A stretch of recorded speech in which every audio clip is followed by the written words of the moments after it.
di dalamnya seperti apa? Seperti itu. Ya, perayaan Imlek kebanyakan kita lihat ya, Ya, beli pakaian baru, sepatu baru, ya kan, serba baru, semuanya baru. Jadi ada yang bersenang-senang, bersenang-senang. ada yang macam-macam, pokoknya membuat senang dan bahagia. Nah, cuma jangan berlebihan. Silakan bersenang-senang, ya kan. Sebenarnya yang paling penting adalah yang tadi dikatakan adalah maknanya. Nah, untuk itu Nabi Konghucu pernah bersabda, bila suatu hari dapat memperbaharui diri, perbaharuilah terus tiap hari dan jagalah agar baru selama-lamanya. Nah, maksudnya apa dalam ayat ini?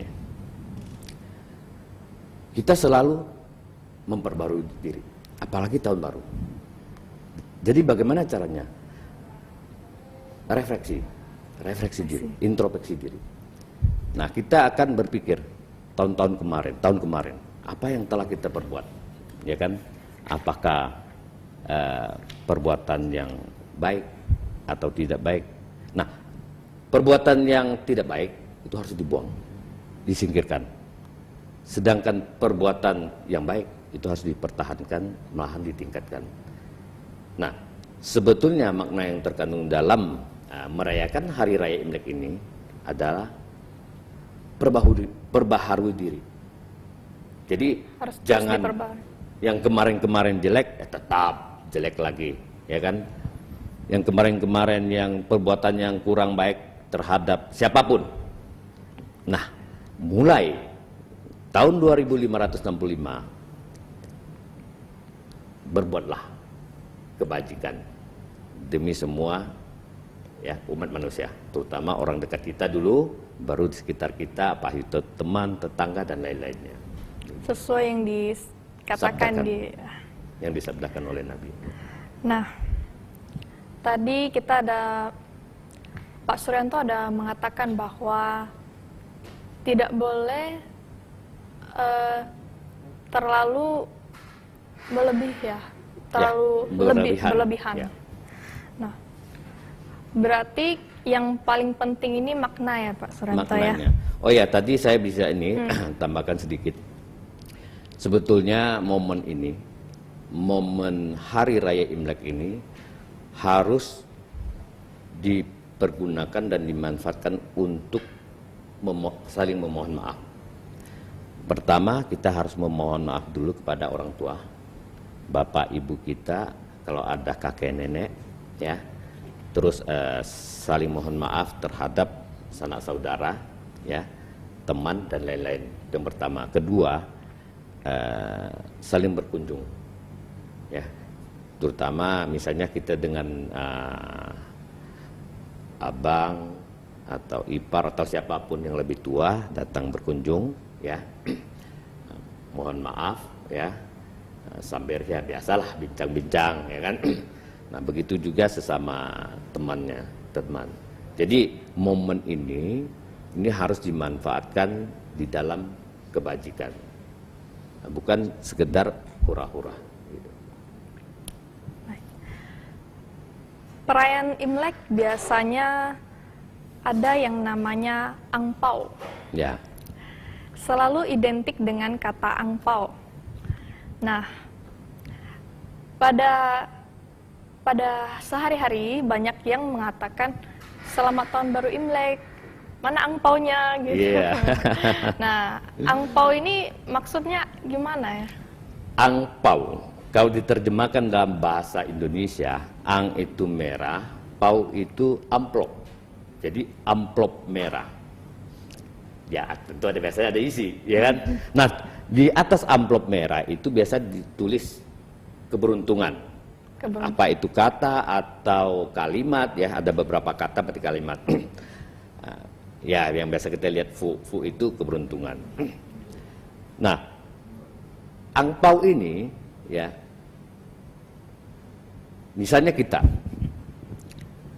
itu memberikan kepada siapa? Memberikan kepada yang lebih tua. Misalnya orang tua, ya bapak, ibu, ya kan, kakek, nenek, dan memberikan untuk anak-anak, ya kan? Nanti yang memberikan yang pada yang tua, memberikan pada anak-anak, dan yang belum nikah, ya kan? Ya katakanlah umurnya 17, 18, 20 atau 21 yang belum nikah. Nah, maknanya apa? Apa artinya? Bagi yang memberi, berarti dia punya kelebihan rezeki diberikan kepada yang menerima itu menganggap itu suatu keberuntungan, suatu kebahagiaan. Misalnya contoh, ini angpau, isi, ada isinya nih, kasih. Kira-kira seneng nggak? Seneng dong. Iya kan? Kalau bisa dikasih sekarang ya. Bahagia. Nah, yang menerima merasa senang dan bahagia. Dan yang memberi, tentunya ada isi, berarti membagi rezeki. Nah sebetulnya artinya seperti itu, ya, begitu. Dan pemberian angpau ini yang pastinya sesuai dengan kemampuan masing-masing ya. Benar. Oke, setiap kita merayakan Imlek selalu melihat segala sesuatu merah. Betul. Baju dibeli merah, sepatunya atau apa biasa menggunakan warna merah. Kenapa harus merah? Kenapa tidak menggunakan warna yang lain? Hitam kah? Iya. Atau putih gitu? Sebenarnya bisa ada dua makna. Satu bisa melambangkan kebahagiaan, kesenangan ya, warna merah ya. Yang satunya lagi bisa mempunyai simbol menangkis jahat, hal-hal jahat. Misalnya begini, kita lihat banyak rumah ya, apalagi di perkampungan yang ditempel kertas merah segala macam. Nah itu sebenarnya untuk mengusir atau menangkal hal-hal yang jahat. Nah merah juga bagaimanapun kita lihat, wah ini agak membuat kita senang. Dibanding warna lain ya. Warna lain juga senang sih, tapi mungkin lebih menyolok, lebih menyenangkan kita. Warna merah seperti halnya setiap warna ada. Seperti halnya Jessica ya. Oh, ini warna merah nih kan, lebih menarik, lihatnya lebih cantik, begitu kira-kira. Makasih. Oke. Nah, selain warna merah ada juga yang lain, seperti bunga meihua. Ya.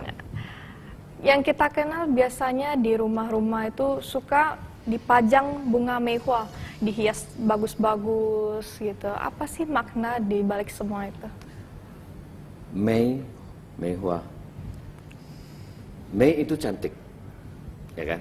Cantik. Hua itu bunga. Jadi bunga yang cantik. Nah, meihua ini dia punya warna merah muda, sedikit putih-putih. Jadi memang kalau kita melihat memang sangat menarik, ya. Apalagi yang sekarang lebih banyak dibuat sejenis tiruan ya. Jadi dari jauh ada yang ahli merangkai, wah memang sangat cantik. Nah sebetulnya simbolnya adalah itu lambang keuletan. Keuletan, kesejahteraan, kebahagiaan. Nah, bunga ini tumbuh di daerah dataran Tiongkok. Itu kalau masyarakat yang menanamnya, itu akan menimbulkan suatu pengharapan. Kalau dia sudah berbunga, menimbulkan suatu pengharapan, suatu tujuan yang baik. Jadi sebetulnya bunga meihua ini, ya, itu kalau di dataran Tiongkok itu udah jadikan sejenis bunga lambang nasional ya. Dan memang kita di sini hampir rata-rata ya yang merayakan hari raya Imlek ini juga di rumah masing-masing juga memasang bunga meiwa ini. Karena apa? Cantik. Gitu. Intinya cantik ya, Pak. Intinya cantik. Nah, selain itu ada yang namanya barongsai. Ya. Nah, apa sih yang berfungsi itu? Apa gunanya memainkan barongsai? Apakah itu hanya untuk memeriahkan atau bagaimana? Sebetulnya barongsai itu ada suatu jenis permainan ya. Itu juga ada kaitan dengan bela diri. Waktu zaman dulu orang main barongsai ini rata-rata punya kungfu. Itu rata-rata.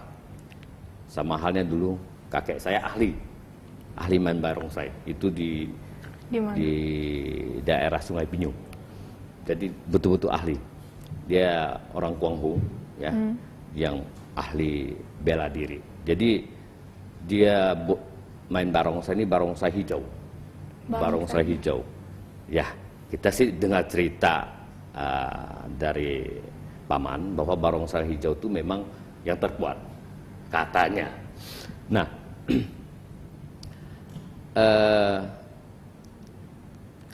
kalau sejarahnya memang agak banyak versi ya, banyak versi sejarah ini, sejarah barongsai ini. Nah, cuma sekarang dimanfaatkan oleh teman kita etnis Tionghoa maupun yang lain, itu suatu permainan seni, suatu permainan seni itu.